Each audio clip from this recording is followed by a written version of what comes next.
د القاعده ډلې مشر ایمن زواهری په افغانستان کې د امریکای د استخباراتي ادارې CIA د بې پیلټ ډرون الوتکې په برید کې وژل شوی دی.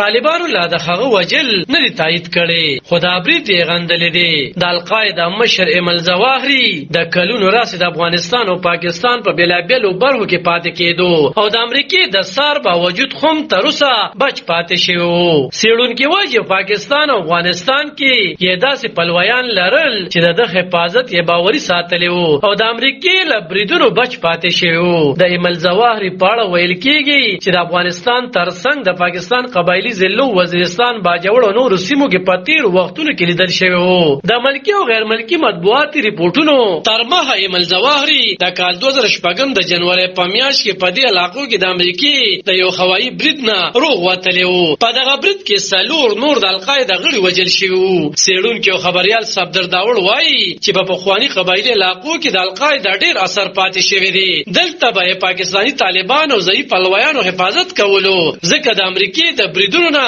تر اوسه بچ پاتې شوی وو. په قبایلي علاقو کې د افغان طالبانو ډېر اثر و. د امریکای په ضد به ټوله جګړه نږدې د دې سیمو نه کېده، نو هغه چې څنګه دوی مخکې القاعده ته مرسته ورکوله هغه تر اوسه روانه ده. دوی یې مېلمانه ګڼي او حفاظت هم ورکوي. څېړونکي او خبریال طاهر خان وویل چې د دې سیمې جغرافیایي جوړښت داسې دی چې وسلوال پکې پټ پاتې کېدی شي. بل د دوی په دې سیمو کې خواخوږي هم موجود دي. هغه وایي چې خارجان او ازبک وګړي او د القاعده غړي په قبایلي ضلعو کې اوسېدل او د دوی خلته کنټرول و. امریکایانو ته هم پته نه وه، خو هغوی یې د موندلو کوشش جاري ساتلی و. نو ممکن ده چې هغوی د خپلو سرچینو د لارې دې څارلي وي او په خپل هدف ترلاسه کولو کې بریالي شو. څېړونکي وایي چې تېر کال د اګست له میاشتې وروسته چې کله په افغانستان کې طالبان په واک کې راغلل، نو د القاعده او نورو ډلو چې د طالبانو ملاتړ ورته ترلاسه دي فعالیتونه زیات شوي وو او د نور کله په پرتله اوس دغه وسلوالو ډلو خپل احتیاط کم کړی و. نو ځکه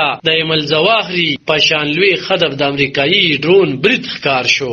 د امریکای ولسمشر جو بایډن نن د اتوار پر ورځ اعلان کړی چې د په امر امریکای په کابل کې کامیاب عملیات کړي دي او د القاعده ډلې اوسنی مشر ایمن زواهری یې په یو ډرون برید کې وژلی دی. بایډن وایي چې له افغانستان د امریکایي ځواکونو د راایستلو په وخت یې هم له خپلو خلکو سره ژمنه کړې وه چې اجازه به ورنه کړي چې افغانستان د ترهګرو په پناه ځای بدل شي. عالب خان شیرپو، دلبر نیوز 400.